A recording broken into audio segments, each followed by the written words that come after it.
Hey Campoholics, today we are installing the Lippert Center Point system on this Grand Design Momentum. On this Grand Design Momentum, we're here with Ramblin Man RV and TrailSmiths. He is helping out also getting this thing installed. We're going to show you how he does it. Here we go. All right, Campoholics, I'm here with Brooke from Ramblin Man RV. He's here to install the Center Point system, the Center Point air ride system by Lippert on our friends Tom Spiller's Momentum. We're going to talk about some of the components and the features of this Center Point. I've had this Center Point now for over a year now, and I absolutely love it. The best way I can describe it is that the RV looks like it's floating as we're going down the highway. But Brooke, tell me, let's cover some of the components first and their jobs. All right, so what we're looking at here, we have the equalizer set up with the airbags for a triple axle, as you can see. So we're going to have two sets of equalizers, one on each side, and these are side specific. So these are for the right side, okay, the door side. You have your airbag system, you have new shackles, you get all the components that you need to install, including wet bolts, tubing, gauges, your hard shackle for the triple axle. And then we have a matching set that goes on the other side. And like you said, what we're going to see from this system is you can vary the air pressure that's in here based on your load, based on the weather, based on your altitude, to dial in the ride that you're looking for your RV. All right. I've installed this quite a few times, and what I hear back from my customers is it's a night and day difference from moving over to the equalizer that came on stock to having these airbags on there. All right. All right. So the air hose, it comes equipped with it? Right. Right. So there's enough here to... There's enough here to run all the way up to the front of your RV. Okay. You can place the dial indicator anywhere that you want. You have enough air hose to connect all of your equalizers and run it to the front, to the back, wherever you want to install the gauge. All right. So in my application, I put the dial, Yeah, the gauge indicator. the gauge indicator in the gas bay, the gasoline storage bay area of our Momentum. So it's out of the weather, protected from the elements, and I can see it. Just open up the door and fill the air lines up as needed. Well, these are all DOT approved for air brake systems. Okay. So what you're getting here is robust components that are not going to fail on you as long as they're installed appropriately. You're not going to be losing pressure on this unless there's an air leak. We always check for that with the install to make sure you're getting a quality install and you're not going to have any problems down the road. All right. All right, so let's talk a little bit about install time. Brooke, what can one expect on a tandem or a triple axle application?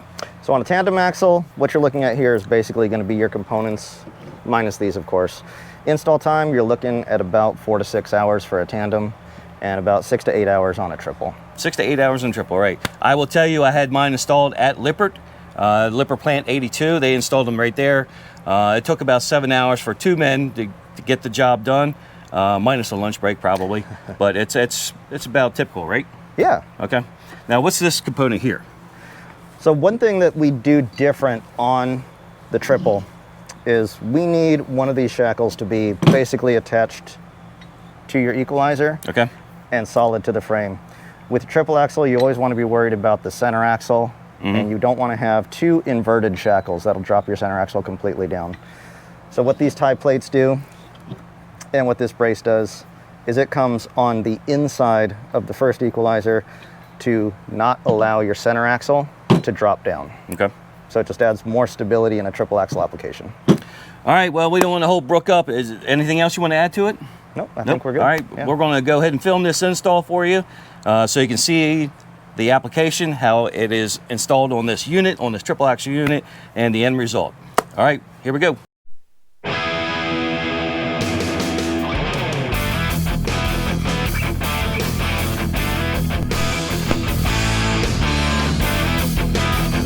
Okay, so here's what we're going to be taking off of the Momentum. We have the Equiflex equalizers on here, and we're looking at the rear equalizer on the right side of the RV.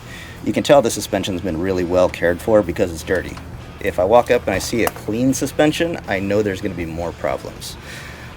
Where we're going to see the benefit coming into this new setup with the airbags is this equalizer transfers any kind of bump, any kind of road noise direct from one axle to the other. There is a rubber bushing in here that adds some suspension travel and adds some shock absorption value, but what you're going to get with the airbag suspension is a lot better shock absorption, and you're going to have less movement from one axle to the other. It doesn't quite make them independent axles, but it gets you as close as you're going to get, so that when you hit a bump with one wheel, you're only going to feel it on that wheel. It's not going to push down on the other axle and cause more shaking and shimmying going throughout your RV.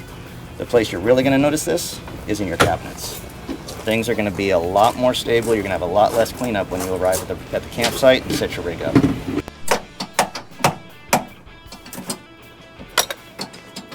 So here's what we see as equalizers start to age.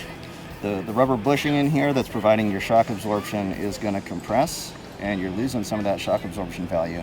And this is with all equalizers that have a rubber bushing. It's going to eventually wear and break down. So something to do on your inspections is to take a look at your equalizers, make sure they're still in good working condition, because this is the kind of play that still functions, but you're losing some of that shock absorption that these are supposed to provide. All right, Ramblin Man, let's review. What's the purpose of what's going on here? This will be the front side or the front axle. Right. So this adaptation is for... So on your front axle, you don't want to have your center axle on a triple axle rig go inverted. So what this does, adds a little bit of additional support up to the frame. We have an arm that attaches between right inside this to a solid arm that keeps your axle aligned correctly, but also does not allow your middle axle to invert on a triple axle rig. Right. All right, let's that talk about, kind of makes sense. Yeah, let's talk about the holes again. Okay, as far we as, can do that underneath okay. here. All right. This is what shows you a really good point, is if you look at the airbags, you want to make sure that you have clearance with your underbelly. So when you install this system, you do have two mounting options.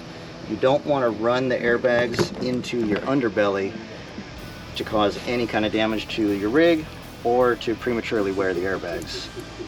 Typically on my installs, I've seen that we're using the top mounting hole. Okay.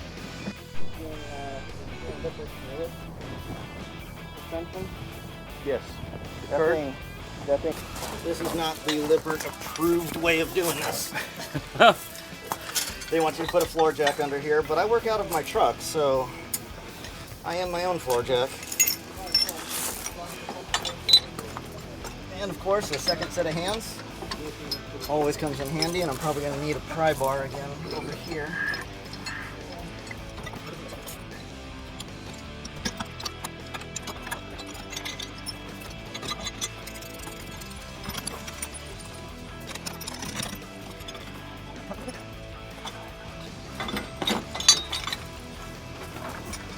So what was the roadblock? This guy right here just needs to go. Okay. Because I need clearance all the way up to the frame. Ah, gotcha.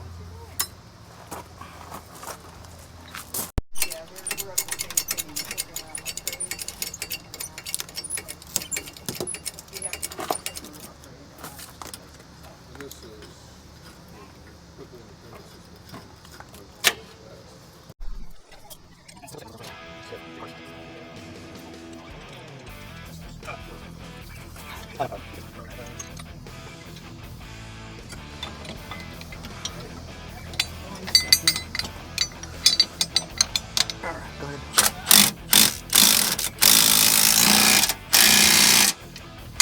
Yeah. At the bottom.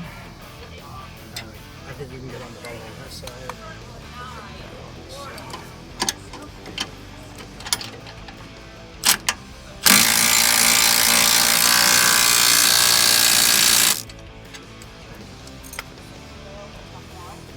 So Brooke, are there any adjustments to the ones on the front plate of that of this right here?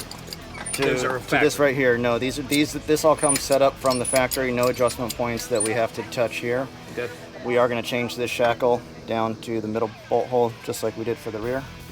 And then the front, this is going to be your stable arm again, so that your middle axle doesn't invert.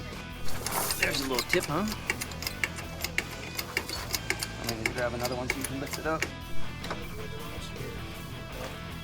Now we have to lift up that rear axle to drop this spring down into place.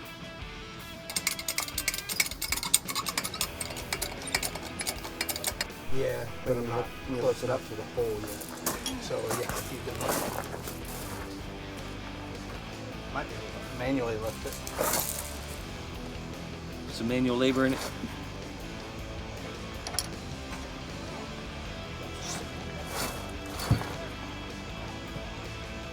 There you go. Got it.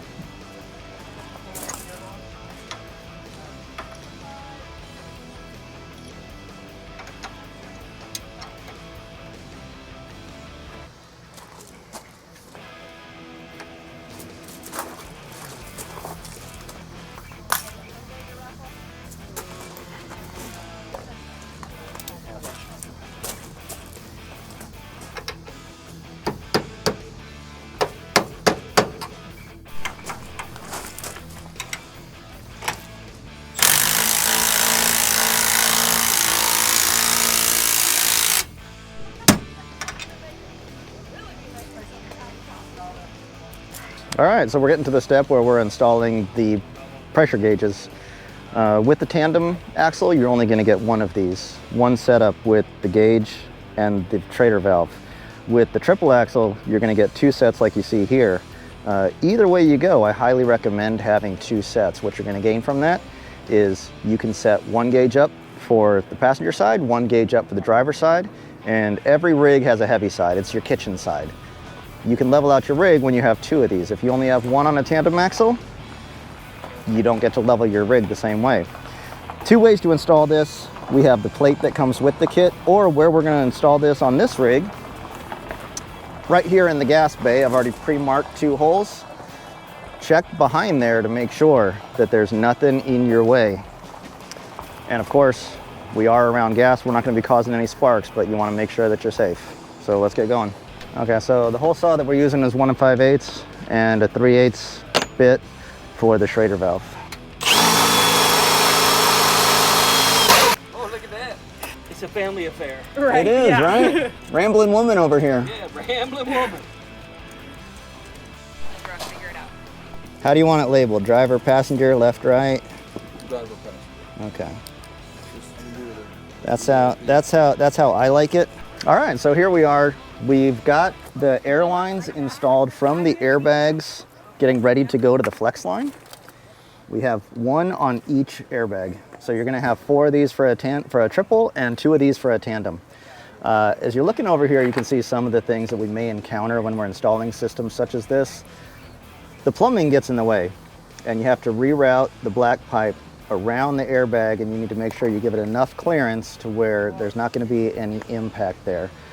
While also making sure that it maintains the slope so you can dump your black tank.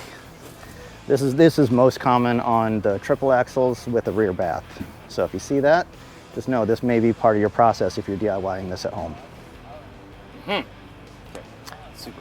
And then from here on, we have flex tubing that we're going to run all the way back to the gauges that we just installed in the Schrader valve. The Schrader valve allows you to fill it with any kind of pump that you happen to have on hand. If you get real crazy, you can even try a bike pump. The one thing you want to watch out for when you're cutting this line is it needs to be a clean 90-degree cut. So you can't use electrical clippers, you can't use pliers, you need to use a good tubing cutter that gives it a nice clean 90-degree cut.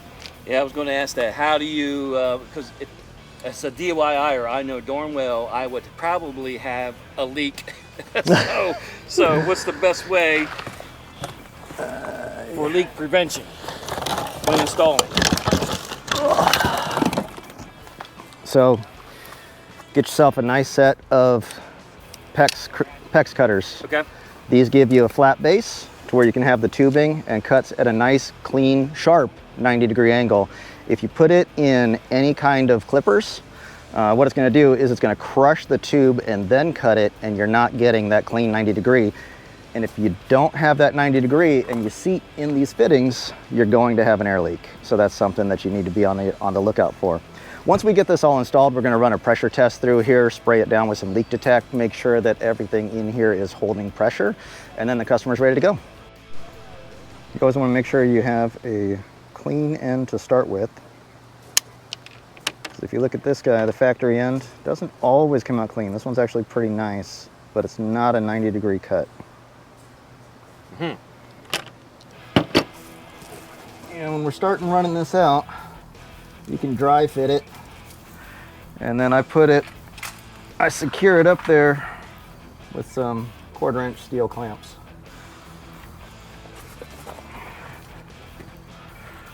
But these are all just push fittings.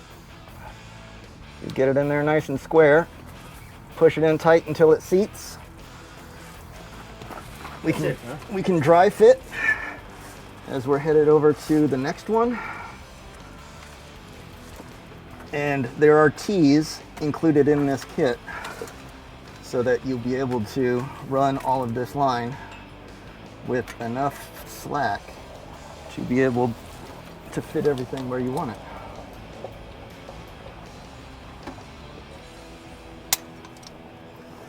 So this is going to tee off right there. And we will meet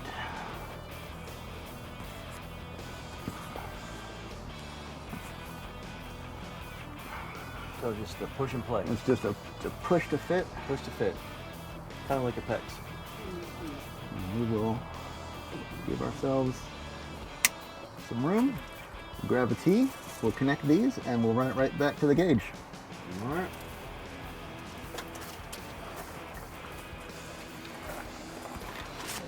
All right, Brooke. So the question is, I'm sure we're going to get, can a DIY kind of guy install one of these himself on his own unit? Oh, absolutely. This is something you can DIY yourself. You need a few tools, but nothing the average DIYer is not going to have. What's the biggest challenge, you think? Lifting this equalizer up. This thing's 65 pounds, so getting it up and into place and then moving your springs into the shackles, it always helps to have a hand. So we've got Howie over here who's helping me out today, and having 2 pairs of hands on this makes the job go a whole lot easier. Cool.